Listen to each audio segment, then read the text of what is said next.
Okay, welcome back, and time now for us to do AM Talk. I've been smiling in the studio because a lot of things have been happening here anyway. Some very interesting comments. But I'm joined in the studio now for AM Talk by two very wonderful gentlemen. Let me start off by introducing the very first, Honorable George Lowe. He's NDC Member of Parliament for North Dai constituency in the Volta region. He's also a ranking member on the Public Accounts Committee of Parliament. Again, joining me is Honorable Boniface Gambila Adagbila. Yes. Okay. Honorable Boniface Gambila Adagbila. He's MP for Napdown in the Upper East region and a former executive director of the National Service Scheme between the periods of 2002 and 2005, and also a former Upper East regional minister during the NPP era. Yes. Okay. Thank you so much for joining us, sir. Thank you. Okay, so let me start off with you. You know, there's been a lot of talk about ghosts this week, ghost names everywhere, and particularly in the National Service Secretary. Yesterday, for instance, we're told, according to a Daily Graphic publication, about 75,000 names, ghost names, had been expunged from the National Service payroll. How was the system like during your time? There is nothing like ghost, and during my time, because of the way we operated and where we came from into national service, work was done with due diligence, and we worked with a very simple process. You got the list from the universities the year before and the final year, and you can cross-check the students for last year. We call the penultimate year, then the current year. So you match it. If you had 2,000 students the year before the finals, it should be 2,000 out. But if there have been casualties, then fine, you eliminate the casualties. So when I say there's nothing like ghost, no ghost just walks from the cemetery and comes to put his name on the payroll. It's the human being who puts names to do their deals. And it's very strange to have ghost names in national service. And so for me, what I've been hearing, and it's not only national service, we've heard of ghost names in Ghana education, the pension list, the controller and accountant, all of them are ghosts by themselves.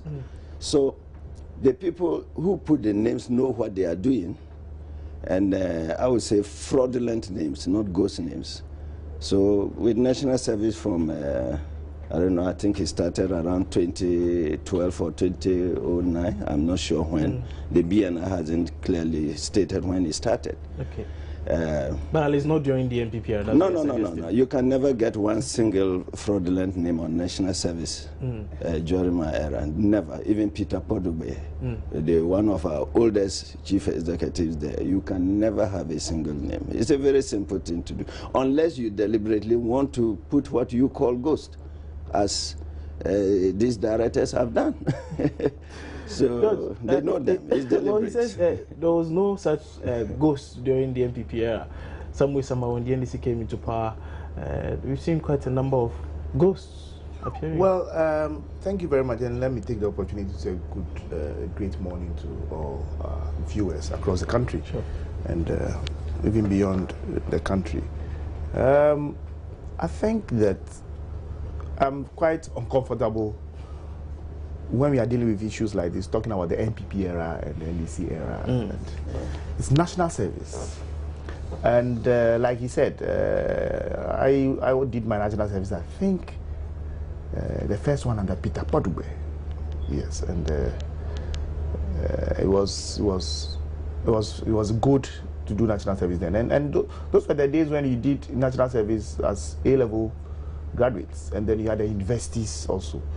So it was quite even more complex than it is today, where you have only the universities. Even though the numbers would have gone up, but you were dealing with two categories of national service persons. So it was always a joy to go to the Independence Square, and those going to Upper East, Upper West, there are their buses waiting, and you go and see your friends off. And so national service has come a long way.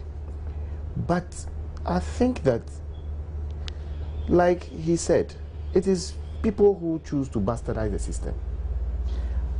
There may have been fraud during his time, but it may have not maybe you didn't notice. You didn't notice, or it had not been uncovered, as it were. My understanding is that, in actual fact, people started really taking advantage of this window that was opened for people who wanted to extend their national service. You know, there were people who did, what do you call it, a second year, a voluntary. We have the Ghana national voluntary, and that was, from what I heard, that was how people got these names in there. So you put somebody's name there, and the person was not doing national service. You probably identify the person, and you know, so that when maybe there is a need for some verification, some of the people would come and be verified. So and it's not only ghost names, as we choose to call it, had happened in Kolebu many years ago, had happened in the education service, continues to happen. It has happened in, I mean, we are not talking 10 years down the line, possibly 15 years. We always found a way where several things have gone bad because when our systems, as we put them in place, they are not as regularly updated as they should be updated.